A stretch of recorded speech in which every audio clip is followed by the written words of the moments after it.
right. Welcome, everybody, to our Live with the Doctors Love Life Telehealth on Thursday.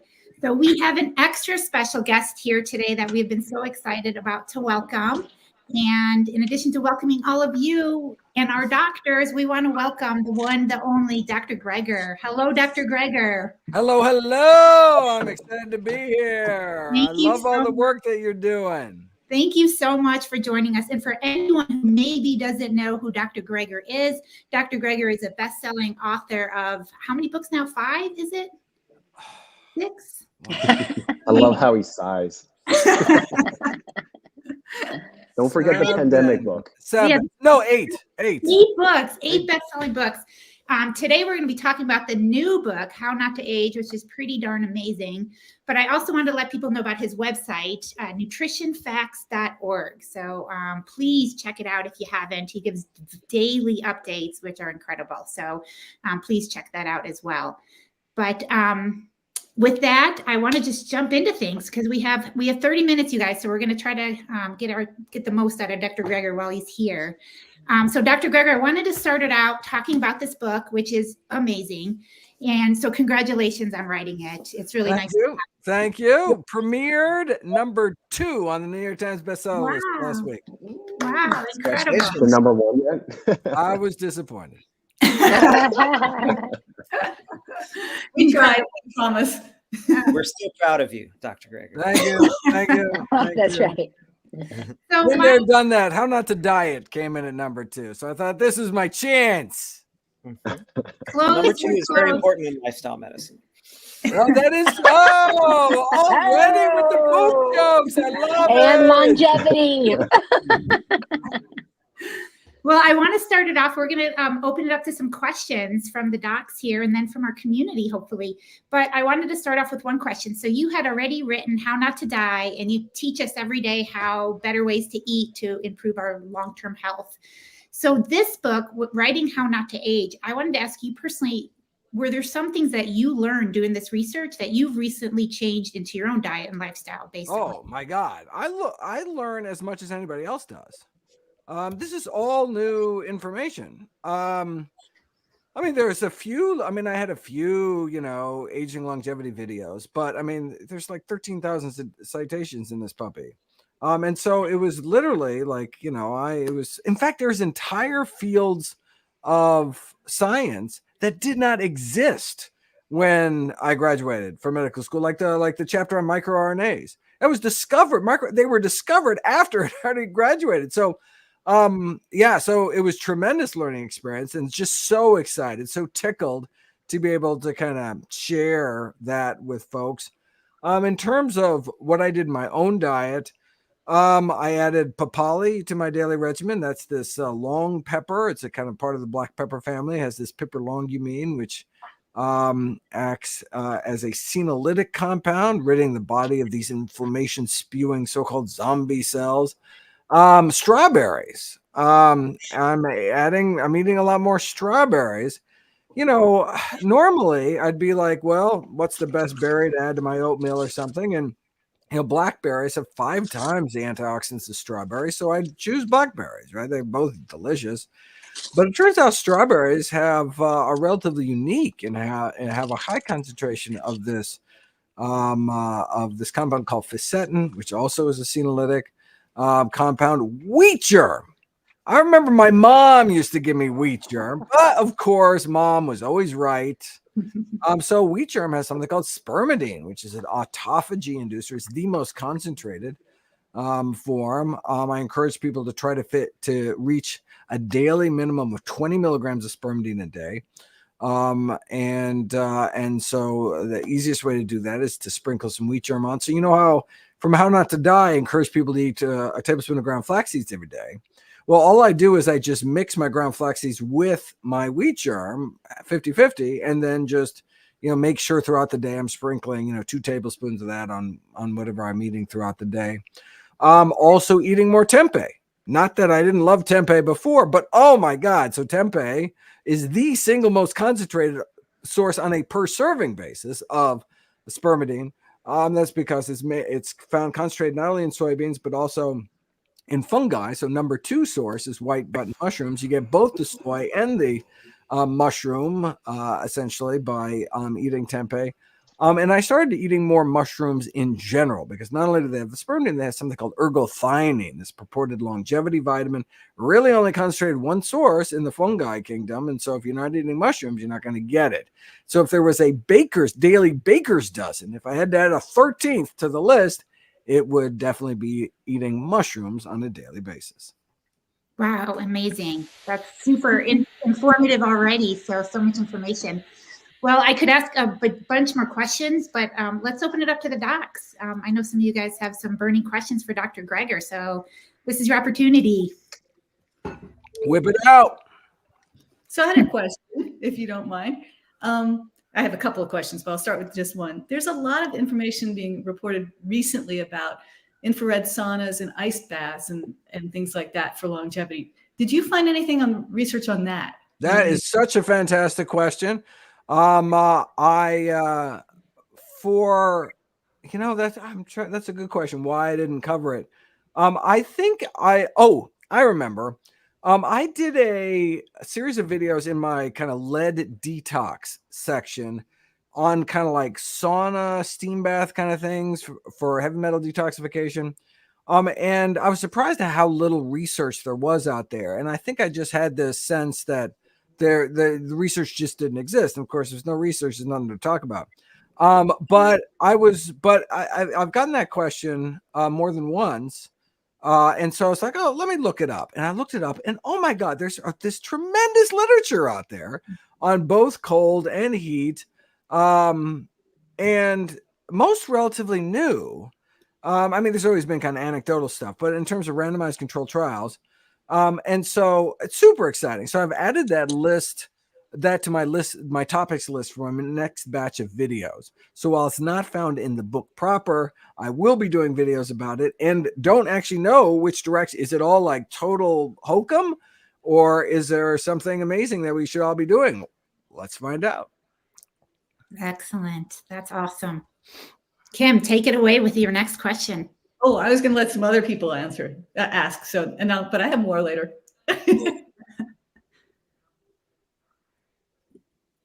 Jeff. I've got one, Dr. Greger. I have found that sometimes scientific articles are not the most riveting to read. But what? This is heresy. I didn't say they weren't important. I just said, it's not often what I wake up hoping to be the first thing that I do in a day. But summer beach reading, baby. Come on. Yeah. The nightcap.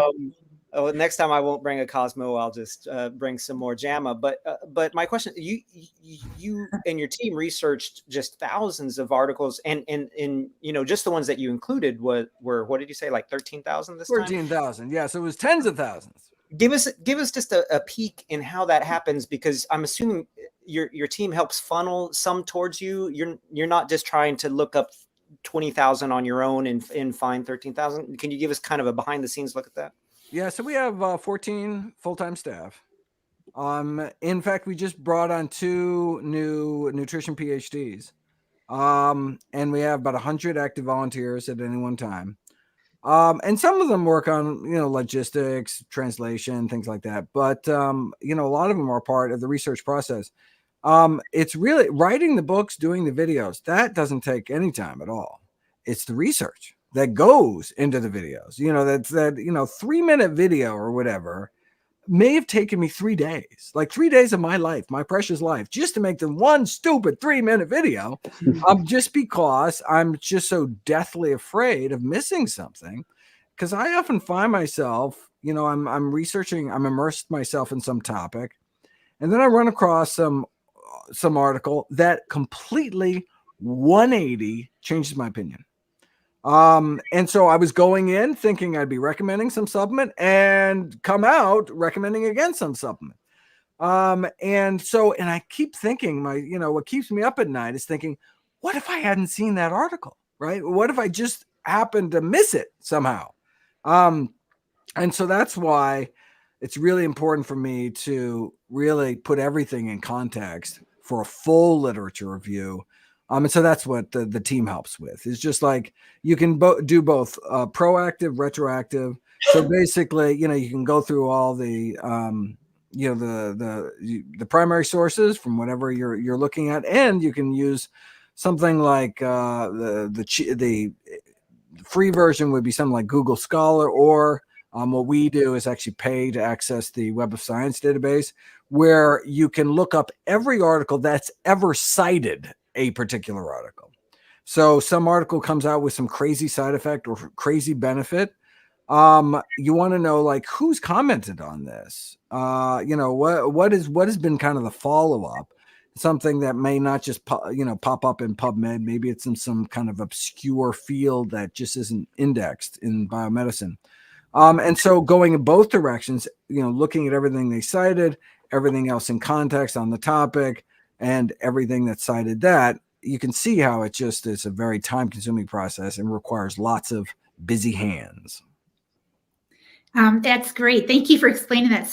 Karen wrote, great question, Jeff. Thanks. I think a lot of us are wondering how you can get through that much research in order to come up with that. So, and I don't sleep a lot. Do as I say, not as I do. I was going to say, isn't that a longevity thing? Well, I was actually very pleasantly surprised to see that the role of sleep and longevity is surprisingly controversial. So maybe I have an out. It is not controversial in terms of health span. To be healthy, to maintain one's immune function, maintain one's endothelial function, absolutely, we need to get sufficient sleep. But in terms of longevity, it's actually a very difficult question to answer. All sorts of crazy confounding factors in both directions. Anyway, I dived really deep into that in the book, but at least it wasn't just like this total slam dunk, chopping 8 years off my life, whatever. Yeah, that's really interesting. We'll have to do a follow-up on that and dive into the research a little more. Colin, you're up next, but I want to address some of these comments real quick. Chris says, I work in media production and can completely confirm it can easily take 3 days to make a 3-minute video. And Ariane, I hope I said that right, says, we love the videos. Thank you. So, you are so welcome, Ariane. Community. Thanks for that, you guys. And Colin, take it away with your questions. Yeah, so Dr. Guerrero, it's good to see you again. I saw you at ACLM. You're, wearing your brilliant broccoli shirt, as you always do. I serve on the board, and I really am grateful for all the work that you've done and have contributed for ACLM. My question to you is that I do a lot of content creation myself, so I definitely appreciate the fact that it does, and I can confirm that it does, take that much time for good, content. The work that we do for lifestyle medicine, is very, very hard, as to kind of penetrate mainstream media, right? And really getting to the audience at large, right? And you've, successfully have done that over the years, you and your team, and just your own style and finesse and creativity.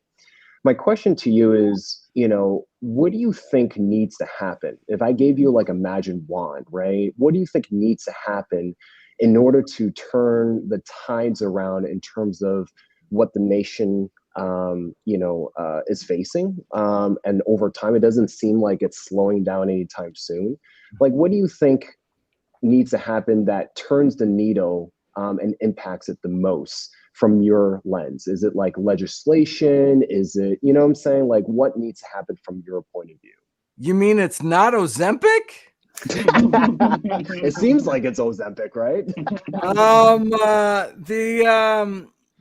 So if we had a really magic wand, we'd go straight to the end, but if we had kind of just a surrogate marker in the middle magic wand, it's the most exciting things happening that I see happening, and you probably are more in the trenches in terms of some of the policy stuff, are this kind of choice architecture, these default plant-based options. So like what we saw, I was just in New York City, where Mayor Adams has instituted every single one of the 11 public health hospitals by default, whole food plant-based lunches and dinners.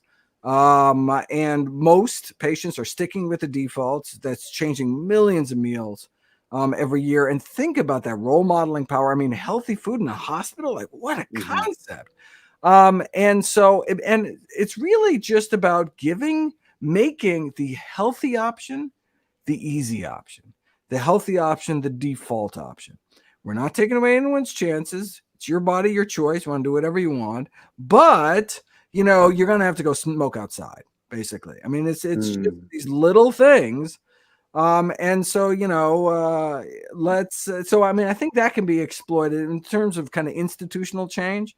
It's like, why aren't we feeding our school children healthier food, right? Why aren't we feeding our government workers healthier food, our military healthier food, our prisoners healthier food? And these are all kind of public capacities. We don't need to wrestle some corporation to the ground and get their shareholders to all of a sudden value health over money. It's like, well, no, we have a say in the public process. And it's like, we could be, sending federal dollars one way or another in terms of what we're researching, what they're putting into practice. And that could kind of role model for the rest of society. So much of, the recidivism we see in people that start eating healthier, then go back to eating the standard American diet. It's not that they didn't feel good, didn't like the food. Like, the number one reason are these social pressures. Food is so interwoven with our social relationships, our family, our work.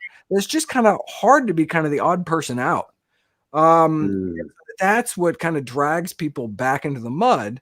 But the more society changes, the easier it is to eat healthy. The more it just becomes mainstream, then it'll have this really cumulative, snowball effect, where all those in the middle who, look, no one wants to be unhealthy. Most people have a general understanding of what's healthy eating. They just find it difficult. But once it's easy, once it's accessible, it's affordable, once everybody else is doing it, get that kind of vast middle to change. And of course, there'll still be the people right now. I think we still have 14% of people smoking in this country.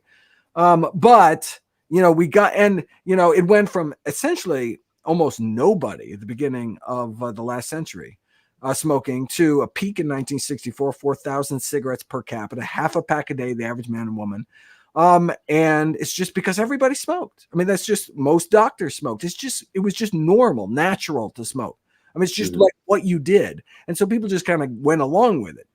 What happened in 1964, of course, the first Surgeon General's report against smoking came out, just acknowledging that there are 7,000 studies implicating smoking in lung cancer and other maladies.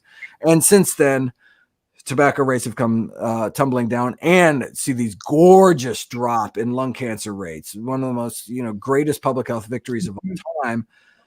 And so it's really just, it's that big piece in the middle of just people going about their regular day. This is not something they're passionate about. They want to eat healthy, but they're not going to go too far out of their way. And just, if it was easy, then people would do it. If it was delicious, people would just do it. And so, I mean, it's really just this tipping point. It seems like, well, we're only making a little progress every year, but we'll finally get to that point. And so everything we can do to kind of nudge this institutional change, rather than just kind of person by person, but if we just, changing, what a hospital sells in their cafeteria, I mean, all of a sudden it's just like thousands of meals, like, a day can just change. And that's the kind of sights I think we have to kind of set for. Awesome. Thank you. Excellent. Thank you. That's great. And so everyone out there listening, we all got to get to work on this, right? It's team effort for everyone. Thank you. Susanna, take it away. Yes. Well, thank you so much for the incredible work you do and for making it entertaining and accessible. It's just the best thing ever. And I'm going to ask you the dreaded protein question, because I feel like we have to ask the protein question. And of course, you've got this whole after 65, we need more protein, but then we've got these IGF and how this anyway, could you speak to, in your opinion, based on maybe grams per kilogram per day, what do you think? How do we not die and not age and not diet and do all this with in your mind, what is the realm of protein that we should be eating in a day based on our age? Anybody who doesn't know how to get enough protein on a plant-based diet doesn't know beans. Yeah. But yeah, no, your question was about aging. When it comes to protein aging, less may be more. Reducing protein intake, meaning restricting protein intake down to recommended levels, which is 0.8 grams per healthy kilogram body weight.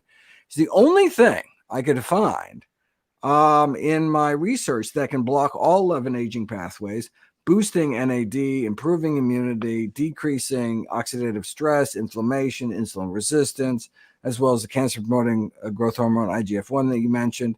Surprisingly, there's no benefit to adding extra protein to the diets of older men and women in terms of muscle mass, muscle strength, physical performance. Instead, the excess protein most Americans get causes a drop in the pro-longevity hormone FGF21, a drop in testosterone, a worsening of the age-accelerating hormone mTOR. So we should strive to stick to the recommended level, 0.8 grams per healthy kilogram body weight. That's 0.36 grams per pound. Comes out to be about 45 grams a day for the average height woman, 55 grams a day for average height man.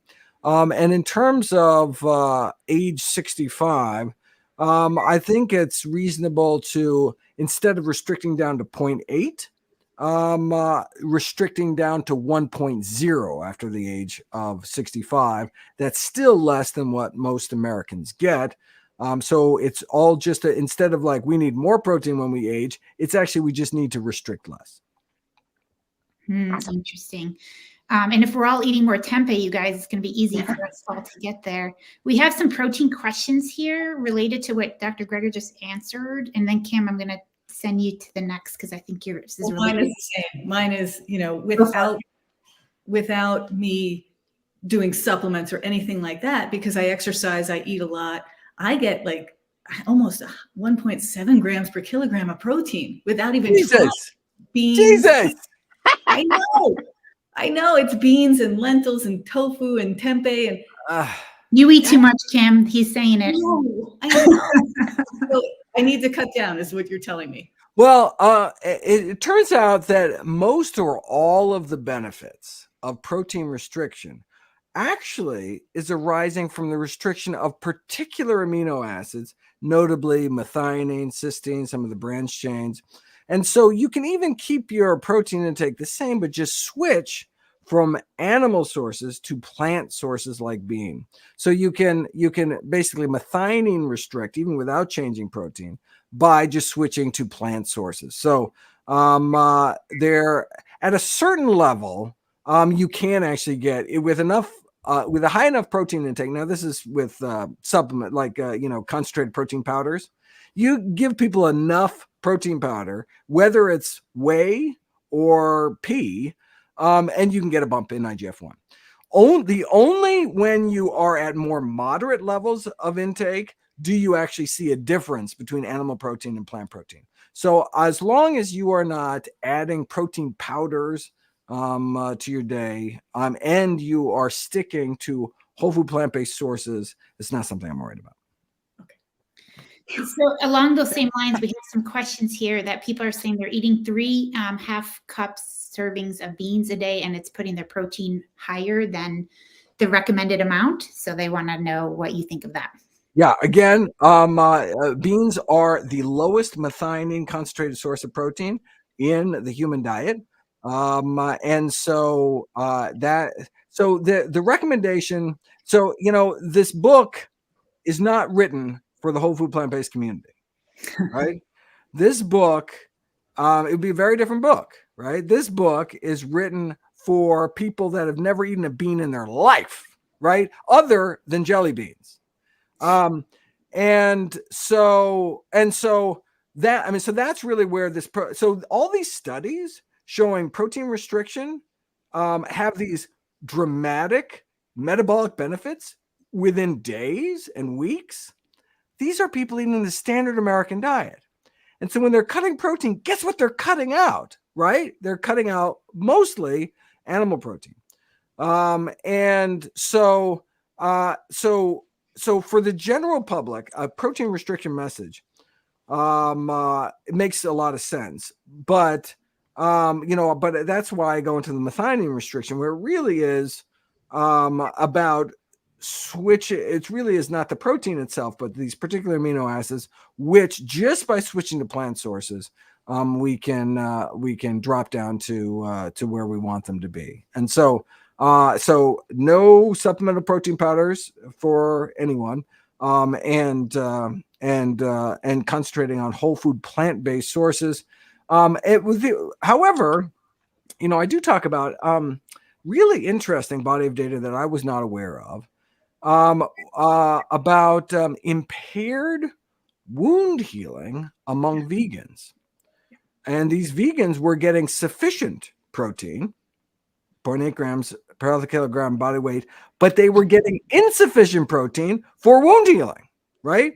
I mean, so those protein requirements are not for burn victims. Those protein requirements are for just normal, active, healthy individuals.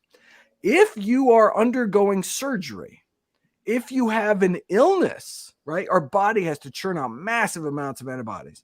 So if you are recovering from illness, if you are, even, during kind of respiratory infection season, if you, know that you're getting an operation, if you're recovering from a tattoo, anytime your body needs to heal, you may need more than that recommended minimum protein. And so, you can randomize people with decubitus ulcers, these pressure ulcers, to increase protein intake and above recommended levels, and you can actually get improved wound healing. So that's something important to recognize for people, who aren't just kind of normal, healthy populations. Excellent. That's super helpful. And I just want to remind everyone listening out there to remember to individualize it a little bit. So he's giving us general recommendations based on the data, but if you're not absorbing your protein, or if you have another medical condition, you may need more or less. And so you want to work. That's why what everybody needs is a plant-based physician. Where are we going to find a plant-based physician? What if you're in a place, in a city that doesn't have any plant-based? I mean, that's what we need out there, is access. And so that's why what you're doing is so fantastic. Thank you. Thank you for that. Yeah, it is. It's super important to work with someone. So we're all listening to these guidelines and working on it to improve our own health so we all age well, but we do have to individualize it a little bit from here. So anyone else with any questions? Because Dr. Greger has 3 minutes left and then he's going to leave us. So we want to make sure to finish on time. So any other questions? Kim, did you have one more burning question that you wanted to ask, or anyone else that didn't get to ask any? I can go. Perfect. Can you hear me? Go for it. I can hear you loud and clear. Hi, Dr. Greger. Here I am in New Zealand, the camper, asking you a question. We have a lot of and thank you for everything you're doing. We have a lot of patients that are like me, female, older. They tend to be very specific into what they do into their plant-based diet. What would you recommend to these older women in order to not being so specific, but encourage them to continue in such an amazing lifestyle related to plant-based? What have you found anything special that you would recommend for older patients? So for older women, my preserving your hormones chapter in the book, where I really talk about how powerful plant-based eating, in particular foods like soy foods, can benefit vasomotor symptoms of menopause, and all sorts of things you can do for vulvovaginal atrophy, and a lot of these, and hair loss, a lot of things that are affecting kind of postmenopausal women. And so I think that would be kind of a useful chapter to send them to. And you will be happy to know, in your area of the world, that I am putting together an Australasia speaking tour, which will be March, April 2025. Wow, very cool. That's awesome. Thank you. Thank you. Well, we are in the last minute, so I want to appreciate your time. I want to put this up here again in case anyone is not on nutritionfacts.org. Please check it out. It's phenomenal information there. So, Dr. Greger, can you share with us some lasting words of wisdom as we're all trying to age well and healthy, and what else do you have for us? I just want to share the good news that we have tremendous power over our health, destiny, and longevity. The vast majority of premature death and disability is preventable with a healthy enough plant-based diet and lifestyle. And you are all helping to make it possible for people. All the information in the world is useless unless there are people in the trenches actually putting it to the test. So thank you so much for all you do. Thank you. Thank you, Dr. Greger. And thank you everyone for joining us today. We're going to wind this down. And if there's any burning questions, maybe we can take it in the next minute or two, and then we're going to wind this down. So anyone else? Kim, did you have anything lasting things you wanted to say that you didn't get to, or? No, but I could answer. But there was one question about what if my protein powder comes from Dr. Furman, which I thought was interesting. And Yeah, you want to take that? Say again? You said, do you want to address that, Kim?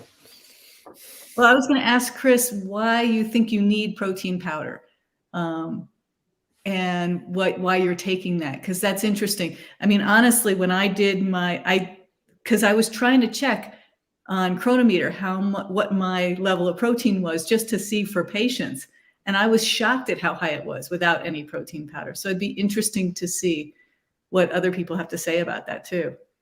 I agree with you, Kim. I'm sorry, that you have to know what you're getting first in order to know if you need more, and take into your individual circumstances into account. Agree. I'll say that I tend to use it because I'm different than Kim. I have difficulty to keep up with the food, and I exercise a lot, so that's why I was using it. So interesting.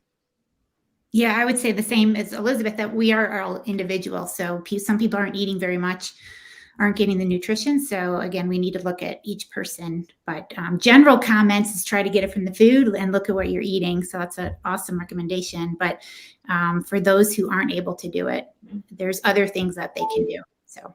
Mm-hmm. All right, you guys. Well, thank you everyone for joining us today. It's awesome to have you here. I learned a lot already just having Dr. Greger here for 30 minutes. So I hope you guys did too and enjoyed it as much as we did. We appreciate you spending the time with us. Want to take this minute to wish everyone a wonderful holiday season.